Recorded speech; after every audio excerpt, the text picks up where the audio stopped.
So son of Muthanna ಅವ್ರ ಹತ್ರನೇ ಹೋಗೋಣ. ಸೊ ಅಪ್ಪ ಅಂದರೆ ಸಂಭ್ರಮ ಅಂತ ಹೇಳ್ತಿದ್ರಿ, ಅಪ್ಪ ಅಂದರೆ ಎಮೋಷನಲ್ ಅಂತ. ನಿಮಗೆ ಏನು ಅಪ್ಪ ಅಂದರೆ? ಅಪ್ಪ ಅಂದರೆ ಎಲ್ಲ, ಅವರಿಲ್ಲ ಅಂದರೆ ಏನೂ ಇಲ್ಲ. ಇವಾಗ ಐ ಥಿಂಕ್ ಎಷ್ಟು ಹೇಳಿದ್ರೂ ಅದಲ್ಲಿ ಬರೀ ಪದಗಳಲ್ಲಿ ಅದನ್ನು ಎಕ್ಸ್ಪ್ಲೇನ್ ಮಾಡೋಕ್ಕಾಗಲ್ಲ. It's a feeling. ಆ್ಯಂಡ್ ಅದೇ ಡೈಲಾಗ್ ಹೇಳ್ಬಿಡಾಗಾರೆ. ಅದೇ ಹೇಳ್ತೀನಲ್ಲ, ಅಪ್ಪ ಅಂದರೆ ಇಮೋಷನ್, ಅಪ್ಪ ಅಂದರೆ ಪರ್ಫೆಕ್ಷನ್, ಅಪ್ಪ ಅಂದ್ರೆ ಒಂಥರ ಸೆಲೆಬ್ರೇಷನ್. ಸೊ ಆ ಥರ ಈಸ್ ಎವ್ರಿಥಿಂಗ್. ಒಂದು ಕುಟುಂಬಕ್ಕೆ ಒಂದು ಮೇನ್ ಪಿಲ್ಲರ್. ನಾವು ಮನೆ ಕಟ್ಟಬೇಕಾದ್ರೆ ಫೌಂಡೇಶನ್ ಏನೋ ಅದಪ್ಪ. ಅಪ್ಪ ಫೌಂಡೇಶನ್ ಇಲ್ಲ ಅಂದರೆ ಮನೆ ನಿಲ್ಲಲ್ಲ.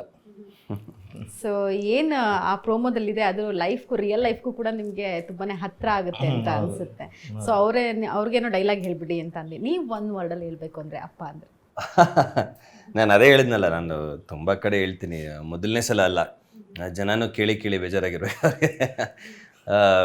ಪ್ರಜ್ವಲ್ ಇವತ್ತು ಏನೇ ಇದ್ರೂ ಹೇಗೆ ನಡೀತಾನೆ, ಹೇಗೆ ಮಾತಾಡ್ತಾನೆ, ಹೇಗೆ ಕಾಣಿಸ್ತಾನೆ, ಏನು ಊಟ ಮಾಡ್ತಾನೆ, ಯಾವ ಮನೆಯಲ್ಲಿರ್ತಾನೆ, ಈ ಎಲ್ಲವೂ ಅವರಿಂದಾನೆ. ಸೊ ನಾನು ಸಾಕಷ್ಟು ಸಲ ಹೇಳ್ತಿರ್ತೀನಿ, ಎಲ್ಲೋ ಯಾವುದೋ ಗುಡಿಗೆ ಹೋಗಿ ದೇವ್ರ ನೋಡಿಕೊಂಡು ಸಾವಿರಾರು ಕಿಲೋಮೀಟ್ರ್ ಟ್ರಾವೆಲ್ ಮಾಡಿ ದೇವ್ರ ಕೈ ಮುಗಿಯೋ ಅವಶ್ಯಕತೆ ಇಲ್ಲ. ಮನೆಯಲ್ಲೇ ಇದ್ದಾರೆ ಅಪ್ಪ ಅಮ್ಮ, ಅವ್ರಿಗಿಂತ ದೊಡ್ಡ ದೇವರಿಲ್ಲ.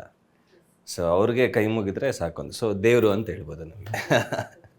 ಸೊ ಪ್ರಣವ್ ಅವರೇ, ನಾವು ತುಂಬಾ ಅಮ್ಮನ ಮೇಲೆ ಎಮೋಷ್ನಲ್ ಇರುವಂಥ ಸಿನಿಮಾಗಳನ್ನ ನೋಡ್ಕೊಂಡು ಬಂದಿದ್ದೀವಿ. ತಾಯಿ ಮತ್ತು ಮಗನ ಸೆಂಟಿಮೆಂಟ್, ಇದು ತಂದೆ ಮತ್ತು ಮಗನ ಸೆಂಟಿಮೆಂಟ್. ಸೊ ಸಿನಿಮಾನ ನೀವು ಕ್ಯಾಪ್ಚರ್ ಮಾಡಬೇಕಾದ್ರೆ, ಅಂದರೆ ಶೂಟಿಂಗ್ ಎಲ್ಲ ಮಾಡಬೇಕಾದ್ರೆ ಯಾವ್ದಾದ್ರು ಸೀನಲ್ಲಿ ನೀವು ತುಂಬ ಎಮೋಷ್ನಲ್ ಆಗಿದ್ದು ಉಂಟಾ? ಇದೆ, ಅಫ್ಕೋರ್ಸ್ ಎಮೋಷ್ನಲ್ ಸೀನ್ಸ್ ತುಂಬ ಇದೆ ಸಿನಿಮಾಲಿ. ಆ್ಯಂಡ್ ಬಟ್ ನನಗೆ ಈ ಪಾತ್ರ ಮಾಡಬೇಕಾದ್ರೆ ನನಗೆ ನಿಜ ಜೀವನದ್ದು ತುಂಬ ನೆನಪು ಬರ್ತಾಯಿತ್ತು. ಸೊ ನನಗೆ ನಾನು ಮುಂಚೆನೂ ಹೇಳ್ತಾ ಇದ್ದೆ, ಸೊ ನನಗೆ ಸ್ವಲ್ಪ ಎಲ್ಲೋ ಆ್ಯಕ್ಟ್ ಮಾಡೋಕ್ಕೆ ನನಗೆ ಸ್ವಲ್ಪ ಈಸಿ ಆಯಿತು ಅನಿಸುತ್ತೆ. ಯಾಕಂದರೆ ನನಗೆ ಅವೆಲ್ಲ ಹೇಳ್ದಂಗೆ ನಿಜ ಜೀವನದಲ್ಲಿ ಡ್ಯಾಡಿ ಜೊತೆ ಹೆಂಗಿದ್ದೀನೋ ಸಿನಿಮಾಲ್ಲೂ ನಾನು ರಂಗಾಯಣ ರಘು ಸರ್ ಹಂಗೆ ಇರ್ತೀವಿ. ಜಗಳ ಆಡ್ತೀವಿ, ತರಲೆ ಮಾಡ್ತೀವಿ, ಅಳ್ತೀವಿ, ನಗ್ತೀವಿ, ಎಲ್ಲ ಮಾಡ್ತೀವಿ. ಸೊ ನಿಜ ಜೀವನದಲ್ಲಿ ಒಬ್ಬ ಅಪ್ಪ ಮಗ ಹೆಂಗಿರ್ತಾರೋ ಅದು ಇಲ್ಲ. ನಿಜ ಜೀವನದಲ್ಲಿ ಹೌದೌದು, ನೀವು ನೋಡಿರ್ತೀರ, ಟೀಸರಲ್ಲಿ ನೋಡಿರ್ತೀರ, ಅದನ್ನು ಇದೆ. ಇಬ್ಬರು ಚೇರ್ಸ್ ಕೂಡ ಹೇಳ್ತೀವಿ, ಬೆಳಗ್ಗೆ ಬೆಳಗ್ಗೆ ಬಿಸಿ ಬಿಸಿ ಕಾಫಿನೂ ಕೊಡ್ತೀನಿ. ಸೊ ಆ ಥರ. ಸೊ ನಿಜ ಜೀವನಕ್ಕೆ ತುಂಬ ಹತ್ತಿರ ಆಗಿತ್ತು. ಸೊ ನನಗೆ ಮನ್ಸಿಗೆ ತುಂಬ ಹತ್ತಿರವಾಗಿತ್ತು ಪಾತ್ರ ಇದು. ಆ್ಯಂಡ್ ನಾನು ಟೀಸರ್ ಲಾಂಚಲ್ಲೂ ಹೇಳಿದ್ದೆ, ಈ ಸಿನಿಮಾ ನಾನು ಡ್ಯಾಡಿಗೆ ಡೆಡಿಕೇಟ್ ಮಾಡ್ತೀನಿ ಅಂತ.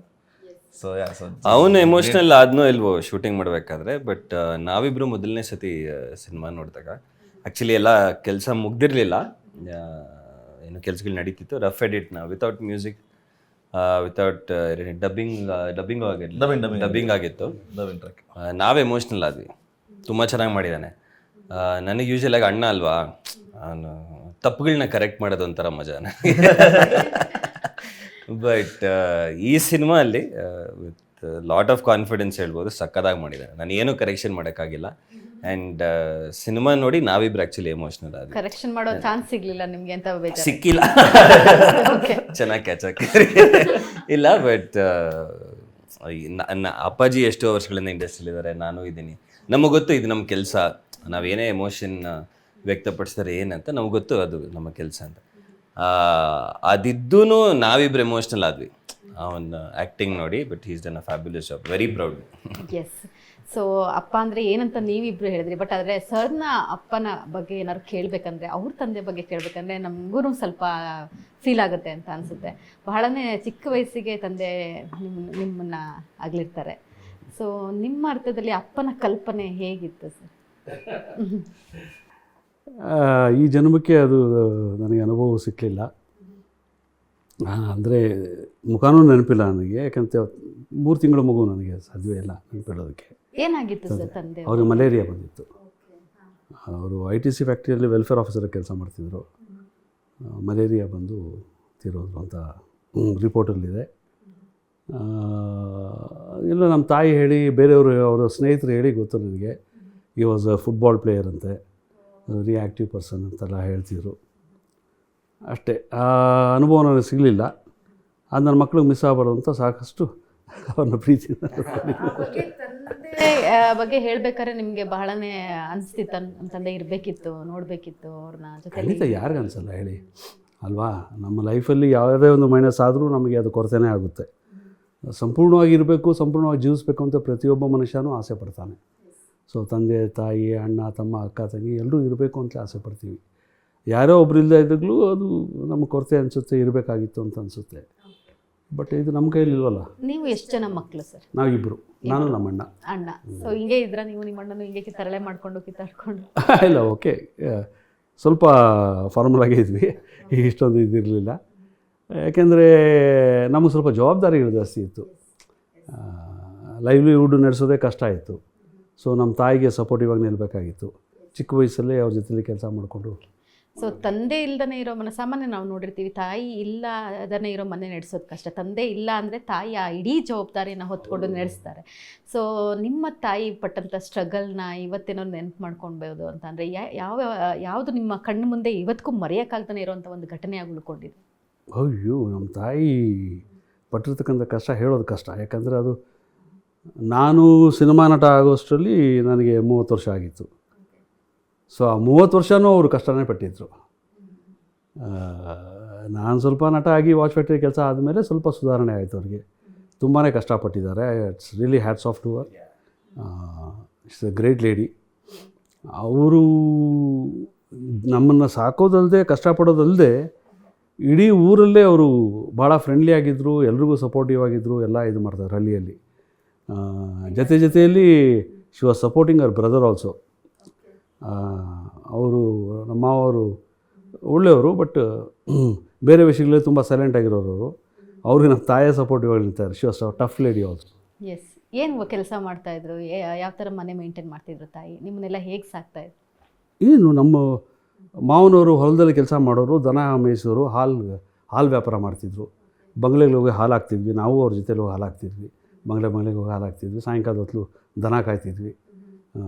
ಸೊ ಆ ಹಾಲು ವ್ಯಾಪಾರ ಮಾಡಿಕೊಂಡೆ ನಮ್ಮನ್ನೆಲ್ಲ ಸಾಕಿದ್ರು. ಸೊ ಆ ಎಲ್ಲ ಸ್ಟ್ರಗಲ್ಗಳು ನಿಮ್ಮನ್ನು ಮತ್ತಷ್ಟು ಬದುಕಿನ ಬಗ್ಗೆ ಚಾಲೆಂಜ್ ಆಗಿ ತಗೊಳ್ಳೋಕ್ಕೆ ಸಾಧ್ಯ ಆಯಿತು ಅಂತ? ಚಾಲೆಂಜ್ ಅಲ್ಲ, ಬದುಕಿದು ಅಂತ ಹೇಳ್ಕೊಡ್ತು ಪಾಠ. ಬದುಕಲ್ಲಿ ಈಗ ಇರಬೇಕು, ಬದುಕಿದು ಅಂತ ಹೇಳ್ಕೊಡ್ತು ಪಾಠ. ಅದಕ್ಕಾಗಿ ಅದನ್ನು ನಾನು ಮಕ್ಕಳಿಗೆ ಹೇಳೋದು ಅದೇ, ಯಾವುದೂ ನಮ್ಮ ಕೈಯಲ್ಲಿಲ್ಲ.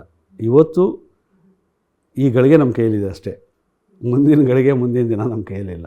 ಏನಾಗುತ್ತೆ ಅಂತ ನಮಗೆ ಗೊತ್ತಿಲ್ಲ. ತಂದೆ ತಾಯಿ ಅನ್ನೋದು ದೊಡ್ಡ ಆಸ್ತಿ ಜೀವನದಲ್ಲಿ ಅನ್ನೋದು. ತಂದೆ ಯಾರ ಹತ್ರ ಏನು ಇರಲ್ವೋ ಅವ್ರನ್ನ ನೋಡಿದಾಗ ಗೊತ್ತಾಗುತ್ತೆ ನಮಗೆ ಅವರೆಷ್ಟು ಮಿಸ್ ಮಾಡ್ಕೊಂಡಿದ್ದಾರೆ ಅಂತ. ಸೊ ತಂದೆನೇ ಸಾಕ್ಷಿ ಅನಿಸುತ್ತೆ ನಿಮ್ಮಿಬ್ರಿಗೂ ಕೂಡ. ಸೊ ಸಿನಿಮಾ ನೋಡಿದಾಗ ಎಮೋಷ್ನಲ್ ಆದರು ನೀವಿಬ್ರು ಅಂತ ಹೇಳ್ತಾ ಇದ್ರು. ಸೊ ಯಾವ ಒಂದು ಸಂದರ್ಭ ನಿಮಗೆ ಬಹಳನೇ ಅಂದರೆ ಅದು ಸನ್ನಿವೇಶನೂ ಹಾಗೇ ಇತ್ತು. ಕತೆ ಹೇಳಿದಾಗಲೇ ನಂಗೆ ಗೊತ್ತಿತ್ತು this is a challenging thing ಅಂಥೇಳಿ. ನಾನು ಒಬ್ಬ ನಟ ಆದ್ದರಿಂದ ಒಬ್ಬ ನಟನಿಗೆ ಈ ಥರದ ಪಾತ್ರಗಳೆಲ್ಲ ಅನುಭವ ಆಗಬೇಕು ಅನ್ನೋ ಒಂದು ಸ್ವಂತ ಆಸಕ್ತಿಯಿಂದನೇ ಅವನಿಗೆ ಆ ಕತೆ ಒಪ್ಕೊಂಡೆ ನಾನು. ಸೊ ಮುಂದಕ್ಕೆ ಸಿಗುತ್ತೋ ಇಲ್ಲವೋ ಈ ಥರದ ಅವಕಾಶಗಳು ಗೊತ್ತಿಲ್ಲ. ಯಾಕಂದರೆ ಯೂಶ್ವಲಾಗಿ ಮಾಸ್ ಹೀರೋಗಳಾದಮೇಲೆ ಅದಕ್ಕೆ ಆದ ಪ್ಯಾಟರ್ನಲ್ಲಿ ಸ್ಕ್ರಿಪ್ಟ್ಗಳು ಮಾಡಿಬಿಡ್ತಾರೆ, ಇನ್ನೊಂದು ಮಾಡ್ತಾರೆ. ಬಟ್ ಒಬ್ಬ ನಟನಿಗೆ ಈ ಥರ ಕಥೆಗಳಲ್ಲಿ ಮಾಡೋ ಅನುಭವ ಪಡೀಬೇಕು ಅಂತ ನನ್ನ ಅನಿಸಿಕೆ. ಸೊ ಆ ದೃಷ್ಟಿಯಿಂದನೇ ಅವನಿಗೆ ಈ ಕಥೆನ ಒಪ್ಕೊಂಡೆ ನಾನು. ಆ ಸನ್ನಿವೇಶನ ಸಿನಿಮಾ ಕೊನೆಯಲ್ಲಿ ಬರ್ತಕ್ಕಂಥ ಸನ್ನಿವೇಶ, ಆ ಸನ್ನಿವೇಶನ ಎಷ್ಟು ಮಟ್ಟಿಗೆ ನಿಭಾಯಿಸಿಬಿಡ್ತಾನೆ ಅನ್ನೋದು ಒಂದು ಕಾತರ ಆಯಿತು ನನಗೆ. ಬಟ್ ಆ ಸನ್ನಿವೇಶ ಬರೋದಕ್ಕೆ ಮುಂಚೆನೇ 15-20 ನಿಮಿಷ ಮುಂಚೆನೇ ಸಾಹೇಬರು ಪಾತ್ರನ ಕೈಗೆ ತಗೊಂಡು ಕಥೆನ ತುಂಬ ಚೆನ್ನಾಗಿ ನಿಭಾಯಿಸ್ಕೊಂಡವರು. ಆ ಸನ್ನಿವೇಶ ಬರೋಷ್ಟರಲ್ಲಿ ನಾನು ಎಮೋಷನಲ್ ಆಗ್ಬಿಟ್ಟೆ. ತುಂಬ ಚೆನ್ನಾಗಿ ನಿಭಾಯಿಸ್ತಾನೆ, ತುಂಬ ಚೆನ್ನಾಗಿ ಮಾಡಿ ಅನ್ನೋ ಪಾತ್ರನ. ಇದಕ್ಕಿಂತ ಅಪ್ರಿಷಿಯೇಷನ್ ಸಿಗಲಿ ಅಂತ ಎಷ್ಟು ಜನ ಆ್ಯಕ್ಟರ್ಸ್ಗಳು ರಂಗಾಯಣರವರು ಮೊನ್ನೆ ಸಿಕ್ಕಿದಾಗ ಮೈಸೂರಲ್ಲಿ ಅವ್ರ ಜೊತೆ ಶೂಟಿಂಗ್ ಮಾಡ್ತಿದ್ದೆ. ಅವಾಗ ಹೇಳ್ತಿದ್ರು ರಂಗಾಯಣರು, ಅಣ್ಣ ಇದು ನನ್ನ ಸಿನಿಮಾ ಆಗುತ್ತೆ ಅಂತ ಭಾಳ ಆಸೆ ಇಟ್ಕೊಂಡು ಭಾಳ ಕಷ್ಟ ಬಿದ್ದು ಮಾಡಿದ್ದೆ. 3/4 ಭಾಗ ಸಿನಿಮಾ ನಾನು ಕಷ್ಟ ಬಿದ್ಕೊಂಡು ಬಂದಿದ್ದೀನಿ, ಕೊನೆಗೆ ನೀನು ಮಗ ತಿನ್ಬಿಟ್ನಲ್ಲ ನಾನು. ನಂಗೆ ಗೊತ್ತಿಲ್ಲರಿಗೂ ನಿಮ್ಮಂಥ ಅನುಭವ ಕಲಾವಿದರು ಹೇಳೋದು ಭಾಳ ಸಂತೋಷ ಆಗುತ್ತೆ. ಸಿನಿಮಾ ಬಿಡುಗಡೆ ಆಗಲಿ, ಜನಕ್ಕೂ ಅದೇ ಒಪಿನಿಯನ್ ಬಂದ. ನೈಸ್. ನಮಗೂ ಕೂಡ ಅದೇ ಆಸೆ ಇರೋದು. ಸೊ ಇಂಥ ಫ್ಯಾಮಿಲಿಯಿಂದ ಬರೋವಂತಹ ಒಂದು ಒಳ್ಳೆ ಆರ್ಟಿಸ್ಟ್ಗೆ ಒಂದು ಒಳ್ಳೆ ಸಿನಿಮಾ ಕೈಗೆ ಸಿಗಿದೆ, ಅದು ಅಷ್ಟೇ ಸಕ್ಸಸ್ ಆಗಲಿ ಅಂತ ನಮ್ಮ ಕಡೆಯಿಂದಲೂ ವಿಶ್ ಮಾಡ್ತಾ ಇದ್ದೀವಿ ಪ್ರಣಮ್.